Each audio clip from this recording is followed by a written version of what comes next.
새 차 구매하시나요? 카동의 실시간 금융 데이터 분석으로 금리는 낮게, 캐시백은 높게. 전문 매니저를 통한 견적 비교와 계약을 한 번에. 내 차 비싸게 팔고 꼼꼼한 출고 점검 및 프리미엄 패키지까지. 이 모든 혜택을 카동에서 한 번에.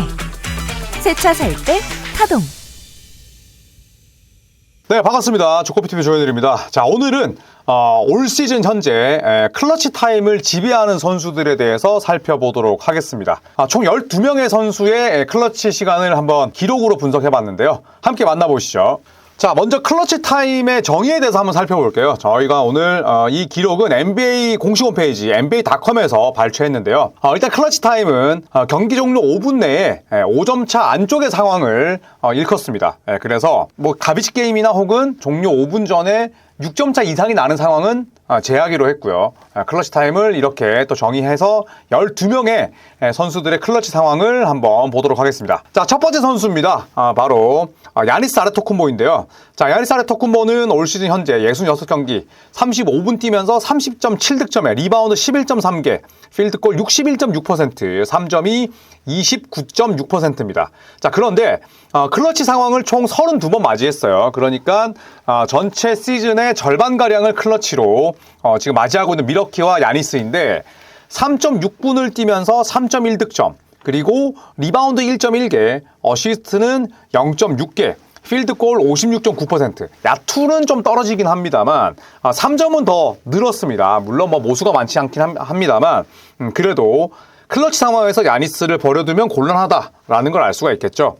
3.6분의 클러치 타임 동안 3.1득점이니까 뭐 득점의 생산력은 대단히 좋은 편이고, 그리고 어시스트 개수 자체는 0.6개, 그렇게 많은 편은 아닙니다만 그래도 클러치 상황에서 올 시즌 야니스는 제 몫을 해내고 있다라고 볼 수가 있겠죠. 자, 그리고 두 번째 선수는 바로 제이슨 테이텀입니다. 제가 얼마 전에 그 레딧에서 베스트 댓글 한번 소개시켜드린 적이 있죠. 보스턴이 우승하려면 클러치 상황에서 제이슨 테이텀으로부터 볼을 뺏어라. 제이슨 테이텀이 클러치 상황에서 공 못 잡게 만들어라. 이런 말씀을 드렸는데 기록 보니까 딱 그렇습니다.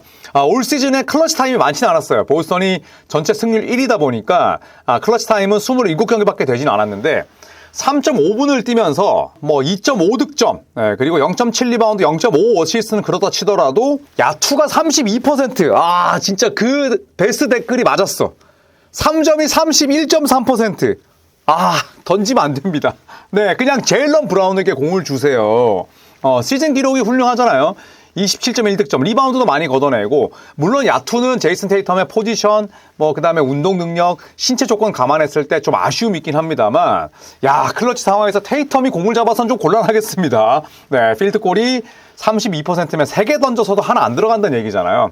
그래서 과연 플레이오프에서 테이텀이 이런 클러치 상황에서 약점을 극복하면서 팀을 더 높은 곳으로 이끌 수 있을지, 아니면 그동안에 제이슨 테이텀이 승부처에서 보여줬던 아쉬움들이 있었잖아요. 다시 한번 반복할지 한번 지켜봐야겠습니다. 일단은 보스턴은 1옵션인 제이슨 테이텀이 클러치 상황에서 약하기 때문에 플레이오프에서 최대한 클러치 타임을 피하는 편이 좋을 것 같습니다. 물론 플레이오프라서 말대로 쉽진 않겠습니다만 테이텀은 클러치에서 약하다라는 결론을 낼 수가 있겠습니다. 자, 그리고 뱀 아데바요입니다. 역시나 이번 동부 올스타에 뽑힌 선수인데 총 마이애미는 33경기를 클러치 상황에서 맞이했었고요. 3.2분 동안 1.2득점, 그리고 0.7 리바운드니까 득점 자체가 그렇게 좋았다고 볼 수는 없겠죠. 그러니까 클러치 상황에서 사실 빅맨이 공을 잡을 수 있는 기회는 좀 한정적이에요. 타일러 히로가 지금 부상 중이긴 합니다만 지미 버틀러, 히로, 그 다음에 또 테리 로지어 이런 선수들에게 볼이 많이 갔음을 알 수가 있죠. 자, 하지만 그렇다고 치더라도 뱀 아데바요의 야투 성공률은 떨어집니다. 39.4%. 물론 3점이 50%지만 저건 이제 클러치 상황에서 디트로이트전 버저비터 하나였거든요. 그러니까 3점은 2개 중에 하나인데 필드골이 39.4%라는 건 좀 아쉬움이 있죠. 그래서 물론 아데바요가 다른 에이스 스윙맨이나 볼 핸들러만큼 야투를 많이 던진 건 아닙니다. 자, 하지만 빅맨이라는 포지션을 감안했을 때 아데바요의 클러치 상황은 좀 아쉬움이 있다라고 또 정리할 수 있겠네요. 자, 그리고 데미안 릴라드입니다. 데미안 릴라드를 데려온 이유가 여기에 있는 거죠. 릴라드가 정규 시즌 기록 야투 42.8%, 3점 36%니까 각종 부분에서 커리어 하이였던 지난 시즌과 비교했을 때 아쉬움이 있습니다. 자, 하지만 클러치 상황 보세요, 여러분. 34번의 클러치 상황, 3.6분인데 득점이 3.7점이야. 클러치 상황에서는 뛴 시간보다 평균 득점이 높기가 어렵습니다. 그런데 데미안 릴라드는 3.6분 동안 3.7득점이죠. 그리고 어시스트 0.7개, 필드골이 44.4%니까 9개 던지면 4개 들어가는 거예요. 클러치 상황에서 필드골이 그것도 볼 핸들러이자 슈터가 44.4%면 준수합니다. 물론 3점은 32.4%로 다소 떨어지긴 합니다만 데미안 릴라드가 클러치에서 왜 강한지를 지금 보여주는 지표예요. 3점 효율은 떨어지지만 충분한 볼륨이 있고 야투 효율은 더 높아진다는 것. 그래서 클러치 상황에서 뭐 야니스 그리고 릴라드가 공을 잡고 있으면 상대적으로 편안한 그런 미러키의 클러치 타임이 되겠습니다. 자, 그리고 타이리스 할리버튼 한번 볼까요? 할리버튼 클러치 상황에서 굉장히 강합니다. 기본적으로 뭐 인디애나가 클러치 상황이 많은 편은 아니에요. 25게임이고 그리고 올 시즌 현재 타이리스 할리버튼이 후반기 들어서 완전히 뭐 죽을 수고는 있습니다. 그래서 평균 기록 자체도 여전히 뭐 20득점에 어시스트 11.2개지만 야투와 3점 효율은 많이 떨어져 있어요. 하지만 클러치에서는 진짜 무시무시합니다. 그쵸? 3.4분을 뛰면서 3.4득점에 0.9 어시스트니까 클러치 상황에서 뭐 34분으로 곱하기 10을 하면 34득점에 어시스트 9개를 클러치 구간에서 한다는 얘기예요. 얼마나 할리버튼이 승부처에서 강한지를 알 수가 있죠. 더 놀라운 점은 할리버튼이 사실 메인 볼핸들러이자 그리고 또 헤비 볼핸들러잖아요. 그런데 야투가 무려 54.9%, 3점이 40.7%. 자, 그러면 이런 결론 내릴 수가 있겠죠. 인디애나 페이서스가 플레이오프에 진출한다. 클러치 상황이다. 할리버튼에게 공 주면 됩니다. 인디애나랑 맞붙는 팀들은 어떻게? 할리버튼만 막으면 돼요. 할리버튼이 이 정도의 생산성을 내기 때문에 야투와 3점도 뭐 클러치 상황에서 미쳤고 또 본인의 득점을 잘하지만 기가 막힌 패스를 뿌리잖아요. 그런 점들을 감안했을 때 이 할리버튼이 클러치 상황을 얼마나 즐기고 또 클러치 상황에서 얼마나 강한지를 또 알 수가 있겠습니다. 자, 이제 서부로 가볼까요? 올해 올스타에 뽑힌 선수 가운데 자, 케빈 듀란트를 한번 살펴보겠습니다. 자, 케빈 듀란트의 올 시즌은 뭐 여전히 훌륭합니다. 37.2분 뛰면서 27.5득점, 리바운드 6.6개, 어시스트 5.3개, 3점이 좀 평소에 비해 떨어져 있긴 합니다만 필드골이 52.5%. 자, 그런데 클러치 타이밍만 가면 올 시즌에 죽을 씁니다. 왜 그럴까요? 듀란트가 노쇠해서 저는 아니라고 생각해요. 가장 큰 이유는 듀란트가 지쳐있기 때문이에요. 1988년생에 하체 부상을 입은 선수가 37.2분을 뛰는데 클러치 타임 때 뭐 제대로 돌아가겠습니까? 지금 이마에 주름 보세요. 안 그래도 깡 말랐는데 클러치 상황에서 더 말라 보여. 3.6분 뛰는데 2.7득점. 뭐 득점도 좀 평균 이하인데 필드골이 37.2%입니다. 이건 우리가 아는 듀란트와는 효율이 완전 다르잖아요. 물론 클러치 상황이 더 빡빡하긴 하죠. 하지만 릴라드라든지 혹은 할리버튼 같은 경우도 있는데 듀란트 같은 빅포워드들이 필드골 성공률이 37.2%다. 8개 던져서 3개 들어갈 똥 말똥이다.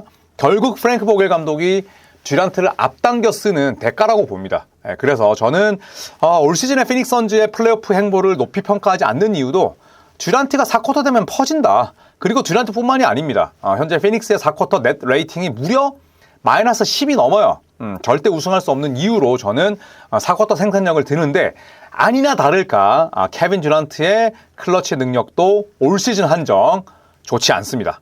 자, 반면 르브론 제임스는 어떨까요? 르브론 제임스는 대단합니다. 클러치 상황이 26게임으로 많지는 않습니다만 출전 시간은 굉장히 높죠. 4.3분이니까 클러치 상황은 뭐 거의 다 지금 뛰고 있는 거예요. 자, 이제 뭐 정규 시즌 기록은 워낙 훌륭한데 자, 3.5득점을 넣고 있습니다. 4.3분 출전에 3.5득점이면 클러치 상황 미친 거고요. 리바운드 보실까요? 1.3개입니다. 대단한 수치죠. 그쵸? 4.3분 동안 클러치 리바운드가 1.3개면 대단히 많은 편입니다. 0.7 어시스트, 와, 필드골은 더 올랐네요. 54%, 3점 같은 경우에는 29.2%, 정규 시즌은 40.6%니까 그야말로 정말 21년 차에 3점 효율에 눈을 떴다고 볼 수가 있는데 3점 효율은 떨어지지만 반대로 필드골이 오히려 올랐다는 건 뭐죠?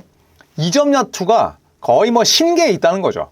그래서 르브론 제임스의 올 시즌 클러치는 여전히 강하다. 특히나 르브론 제임스가 클러치 상황에서 가져가는 2점 야투와 리바운드 능력은 리그 최고 수준이다 라고 볼 수가 있겠죠. 그래서 뭐 르브론 제임스의 LA 레이커스가 올 시즌 어디까지 올라갈지 모르겠습니다만 중요한 순간, 특히나 플레인 토너먼트 또 플레이오프에 진출한다면 5분 이내에 5점 차 이내 접전에서 가장 신경 써야 될 레이커는 르브론 제임스다라는 걸 알 수가 있겠죠. 자, 그리고 니콜라 요키치 한번 볼까요? 야, 스탯 괴랄합니다. 시즌 기록은 뭐 더 이상 놀랄 게 없고 클러치를 총 33번 맞이했으니까 덴버 너겟츠의 승률에 비해서는 접점 빈도가 높았어요. 워낙 뭐 벤치가 약하다 보니까.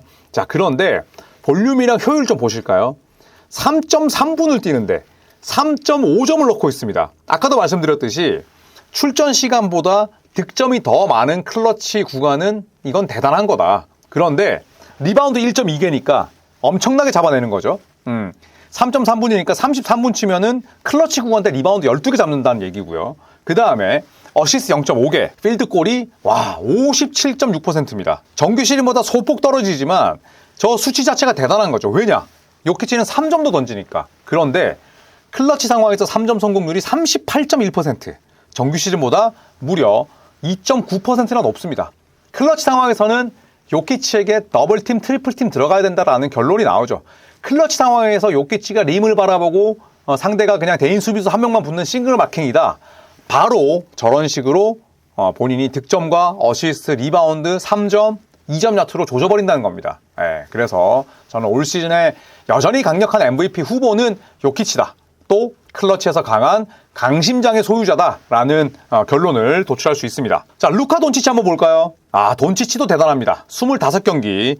생각보다 댈러스의 접전 구간은 많지 않았는데 정규 시즌 기록이 뭐 34, 9, 10 라인이잖아요. 그런데 클러치 타임도 훌륭합니다. 3.1분 뛰면서 2.6점이니까 득점력은 여전히 높고 리바운드 0.7개, 0.9개면 동료도 잘 살렸다는 뜻이 되겠죠. 그쵸? 31분으로 가정했을 때 리바운드 7개 그리고 어시스트 9개를 잡는 거니까 클러치 상황에서 역시나 내가 터널 시야가 된다든지 아니면 클러치 상황에서는 뭐 다재다능함 대신에 득점만 노린다든지 하지 않는다는 그런 결론이 나옵니다. 자, 필드골 46.5%로 정규 시즌보다 떨어지지만 우려스러운 수준은 아니고요. 야, 3점이 무려 40%입니다. 클러치 상황에서 5개 던지면 2개 들어간다는 뜻인데 댈러스가 올 시즌 아쉽게 패한 경기도 많지만 뭐 최근 들어 분위기가 좋잖아요. 그리고 플레이오프는 접점 빈도가 당연히 정규 시즌보다 늘어날 수밖에 없습니다. 그랬을 때 루카 돈치치가 만들어낼 클러치 타임이 벌써부터 기대가 됩니다. 자, 그리고 니콜라 요키치와 함께 MVP를 놓고 다투고 있는 셰이 길저스 알렉산더. 와, 클러치 타임 진짜 미쳤는데요? 3분을 뛰는데 3.2득점이야. 리바, 어시 다재다능하고요. 필드골이 61.1%면 이거 샤키로닐 아닙니까? 그런데 셰이 길저스 알렉산더의 포지션은 가드예요. 볼핸들러야. 2m가 안 돼. 그런데 또 길저스 알렉산더의 뭐 단점까지는 아니지만 장점이 아닌 3점 성공률까지도 정규 시즌 수준을 유지합니다. 야, 그렇다면 필드골 성공률이 시즌 스탯은 54.1%.